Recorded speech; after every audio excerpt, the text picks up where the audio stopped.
What's up, everybody? I haven't done an episode in about a week, and I apologize for that. I came back, and one of my students is getting a heart transplant. I've been real busy trying to organize a big event to help raise money for him. So anyway, the thing I wanted to talk about today is about rank. Guys, if you haven't seen me before, my name is Bill Jones. I'm the head instructor of top-level martial arts in beautiful downtown Cuyahoga Falls. I'm a black belt under Master Pedro Sauer. You're watching Professor's Corner. All right, so recently, I think you guys have probably heard about the split between BJJ Globetrotters and IBJJF. IBJJF kicked them out. And, I'm going to let you make your own decisions on that. Go do the research if you like the idea of it, if you don't. But the point is, it is the IBJJF's prerogative to kick out whomever they wish, whenever they wish. That's really what it comes down to. So, the reason I'm bringing that up is there's all kinds of ways to get rank in Jiu-Jitsu, right? The main one would be you do Jiu-Jitsu and you get promoted by your instructor. And for the most part, I think that's good enough, right? Like, especially up until like you're a high-level brown belt or a black belt.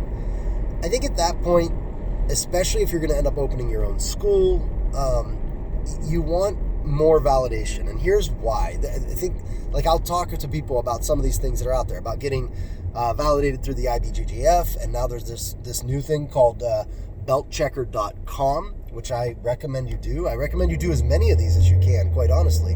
Whether it's IBJJF or Belt Checker, do them both. Why not both? And the main reason for this is that your instructor isn't going to live forever. I grew up under Mr. Tony Rinaldi. He's actually got the same rank as me right now. This year he's due for his third stripe on his black belt.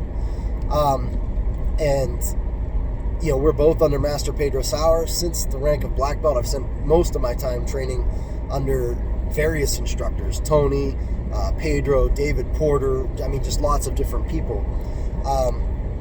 Just kind of getting as much jiu-jitsu knowledge and understanding as I can.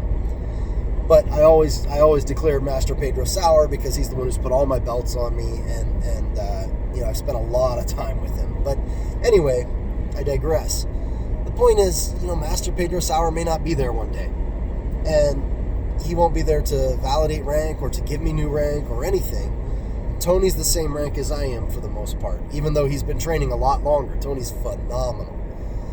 And as an academy owner, I want to be able to bring my students up to the highest possible rank I can. So that means I need to keep growing in my rank as well. Otherwise, get a black belt, it doesn't ever really even matter what you could do beyond that. I mean, what really matters is skill, and I think we all agree with that. Like, can I actually roll? Can I actually fight? Those things matter.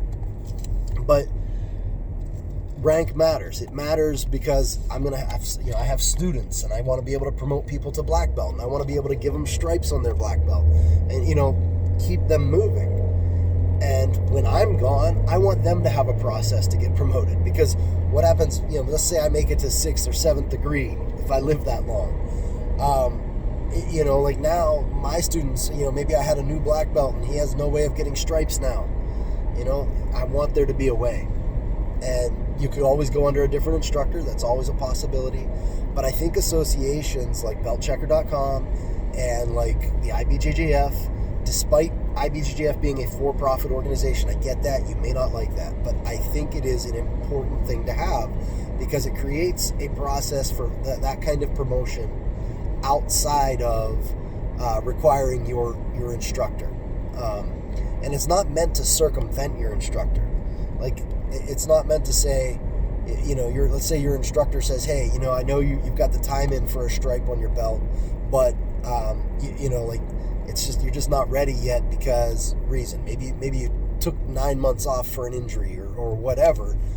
And it's not meant to circumvent that and say, oh, well, so-and-so wouldn't promote me, but the IBJJF will, or Belt Checker will. That's not the point of it. Can these methods be exploited?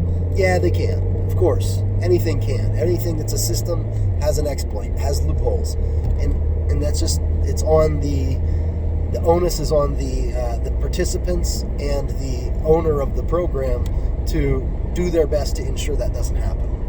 But I still think it's important to have. So, coming back to it, the second reason I think that this is important. First reason is for validation of rank, especially if you're going to be an instructor promoting people. I think the higher you're able to get your belt rank, without having your instructor around. Like, for example, if let's say, and it's not going to work out this way, but let's say I was somehow due for a stripe before my professor put it on, I would not ask for that stripe in the system until my professor puts it on me, unless my professor's no longer alive. Hope that makes sense. All right, so the second part of this is it's a good fact checker. What happens is you have to put in all your documentation, and the IBJJ, they both have processes, and both of them have a good checks and balances process.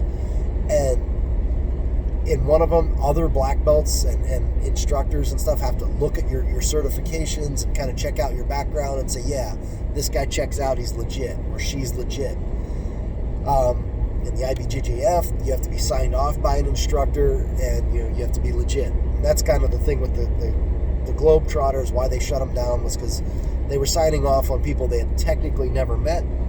Although they built beltchecker.com just to be sure, but that didn't work out that way. Anyway, guys, that's my 2 cents on it. I want to know what you think. I'm not saying that it should be used to circumvent anybody. Let's be real clear about that. And for a lot of you, if you're blue belts, purple belts, you might be saying, man, I don't even know why this is a thing. Like, I can understand you not understanding it. But I want to know your thoughts on it, especially if you're a black belt looking at this. What do you think about that? Do you agree that having a validation system of rank out there is important, or that it's useful? Let me know. Guys, thanks for watching. I know this is a shorter video. I'll do something here soon that's a little bit longer. Talk to you later. Have a great one.